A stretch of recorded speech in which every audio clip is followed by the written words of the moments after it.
some of the agencies over time have developed advanced sort of skills where they've adapted and done some in-home work. So it would be the question of the agency's catchment area.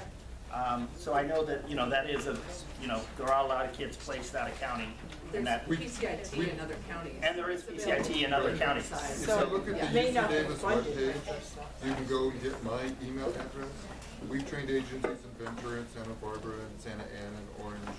And if you have a child who's placed out of county in Riverside, then email me and I can tell you the name of agencies wherever that child might be going. So I have a question. I know, initially when a case comes into detention, quite often the county council will ask that they be referred for a MAT assessment. You guys know what a MAT assessment is. Do you work, because it seems like that would be a first good opportunity for them to look at that, whether or not that would be an appropriate service to start offering parents and kids right away at the MAT assessment. Do they? Just did that this morning. My staff was out sick in Glendora. I covered her MAT meeting this morning. We talked about Perfect Family. The agency that did the MAT assessment has also been funded, and many of them are, to do PCIT, and she said that'd be a great idea. She wrote it down in the families referred to Well, I'd like to PCIT. see, because I've never heard of this program, and I've been here It's for new? 20 years. Well, Yeah, so it's fairly new to I LA know it's a County. fairly new program, but I mean, I've been here for so long, you'd think we would have heard of it. My judge has never said one thing about it ever, so I don't know if he knows. Well, it's a great chance to educate them. I mean, you think about a 12-week parenting class, they show you a certificate in 12 weeks, you have no idea if they've been on their phone for 12 weeks, versus they're actively working with a tantruming child in front of them. It builds parent confidence so that they can handle other crisis situations and anger for the kid, which makes sense. You have lower recidivism rate, so it's a no-brainer. It seems like a skill that you Yeah. can use for a lot. I'm gonna try it on my dogs tonight. There you go. One who whines nonstop. and the There's a other- question right here. For the courtrooms that do utilize PCIT, what is the time period in which a referral is made and the parents and children or caregivers and children are actually linked? And what kind of mechanisms can we expect, or reports can we expect to be given to social workers to be included in the reports to assess the development? So on the referral question, I think Robert's the best equipped to handle that Right. question. So, let me say this, in a past life I managed a subsidized child care program for the county. Our best utilization, free child care, which one of our parents wouldn't want to take advantage of cheap? On our best month, we got 63%. Okay, so let's be real about our parents being able to follow through all the time and all the things we ask them to do. So, given that, when the social worker fills out what's called a mental health screening tool, it's point-in-time observation, it can be done by a teacher, probation officer, anybody they're observing point-in-time behaviors. That gets turned into my service linkage specialist staff, as Donna said earlier. They looking at the age group, the 2 to 7, they'll put PCIT at the top question mark. I even incentivize them with movie tickets, picking which office gets the most referrals, so we're encouraging them however we can. And then that goes to the co-located mental health staff. More and more of whom, as I said, the number of referrals roughly doubled from this year to last year, so it's ramping up. From the time the DMH staff makes that referral and the call goes to the community agency, I would say by the time my staff gets that to the agency is probably about a 2-week period. Some cases faster, some cases slower, depends on the office staff and level of. And then the agency's capacity, so just so you know, while they're in training, they're supposed to get 2 successful cases through training, right? So that first year, they're in training. Once they're done with training, the expectation that we put forth with most of the agencies is, with all of the agencies, is that clinician would carry a caseload of at least 6 to 8 cases. So once they're done with training, their capacity increases to service clients. So while they're in training, they're a little more limited in terms of how quickly and who they can, but once they're done with the training, and now we have many of those initial agencies that we work with are done training, now they're able to service more clients. So that's the idea, is over time that hopefully this is getting bigger and bigger and there's more capacity to serve more people quicker. And for just the second part of the question really quickly, for those that have been referred and have gone through the program, what can we expect to see attached to the social worker reports or that we have access to? Do we have to say anything about it? Anthony, do you want to touch that? Oh, what's, When an agency finishes. Well, usually CSWs request like a 6 month, after 6 months, they want an updated letter.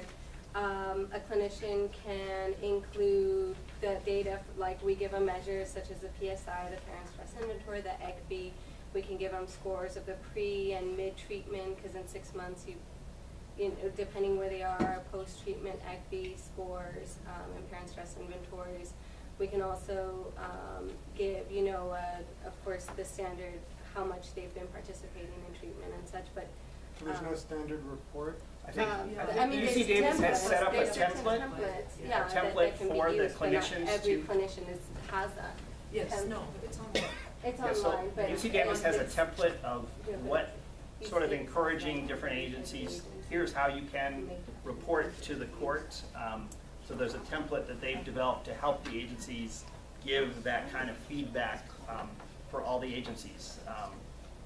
That's, That was a good description. okay.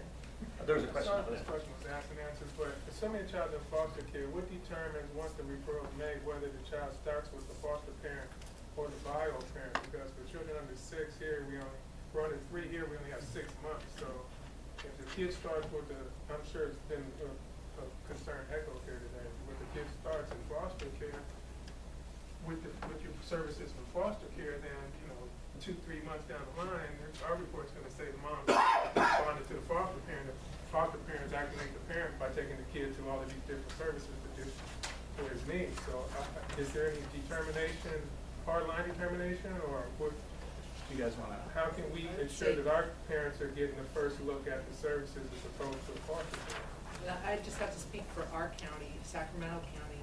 The child probably under 3 wouldn't be referred for PCIT with a foster parent with that short a time period unless there was danger of placement disruptions.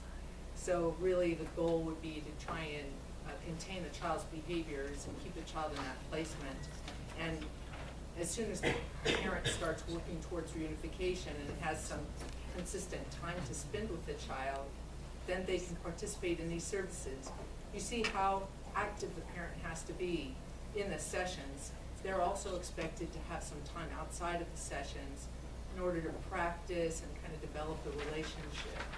Yeah, so we're recruiting for foster parents, those that are in long-term placement, where that's the plan. I realize that sometimes it develops into that, but whereas a long-term, that's what we're trying to target for foster parents. So, but that's, these are, And just different opportunities for PCIT to be used. We understand that, you guys representing the parents, you guys would want that opportunity to be maximized.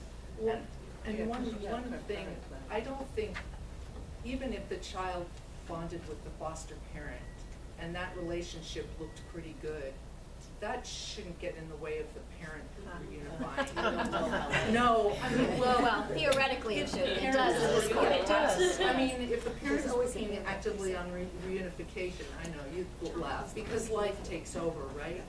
But, the children are often more eligible to try reunification if their behaviors are contained. Well, a lot of times, I think, and everybody here certainly sees it every day, a lot of times it's a cynical take on it, but a lot of times we experience social workers that even if a parent's in reunification, it appears that they are more interested with keeping a child with in the placement that they created.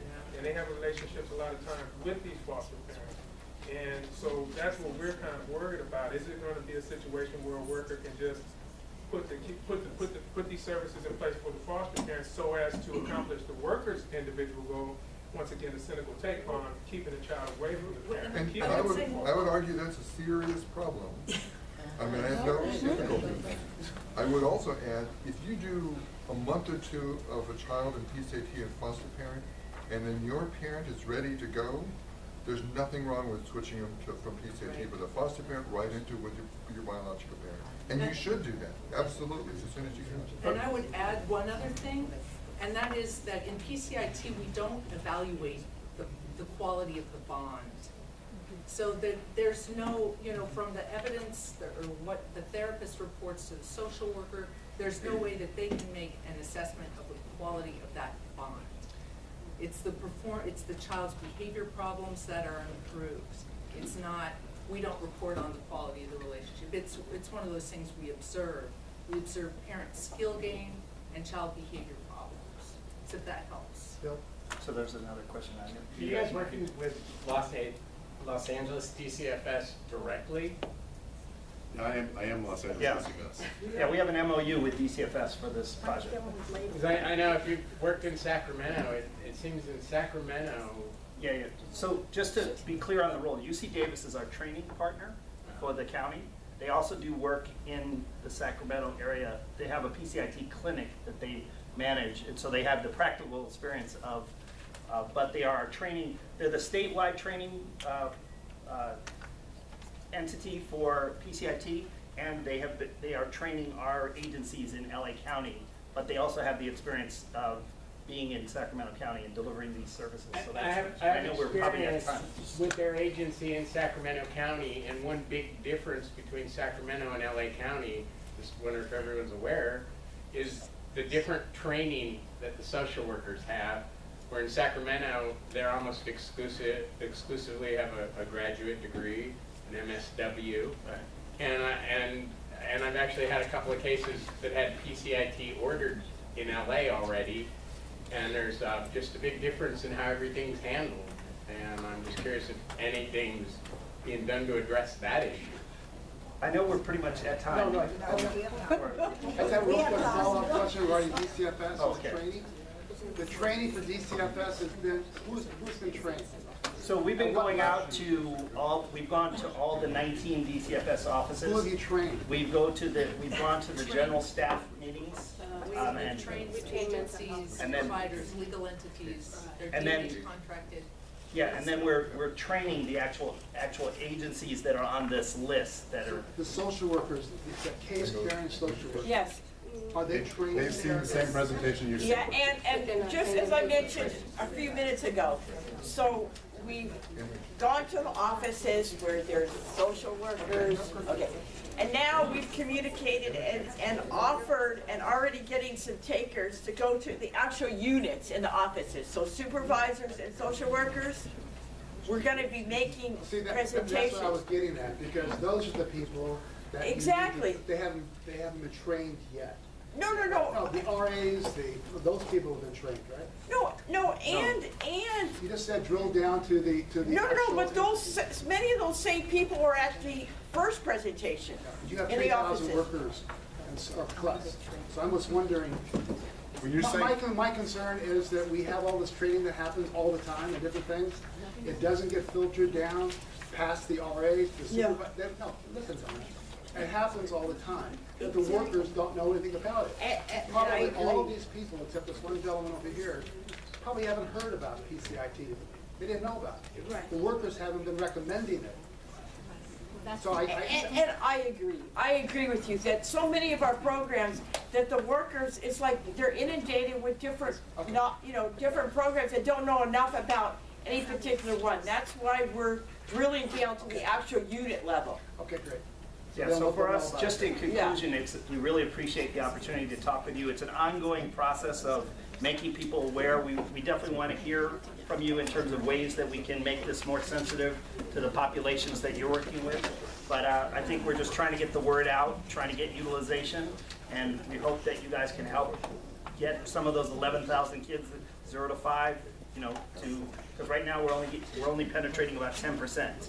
So we'd like to get a lot more than that might benefit from the service. And we'd be happy to come back in the future to provide you an update or hear more from you about your experience in making, facilitating a referral to PCIT. So thank you very much for your time.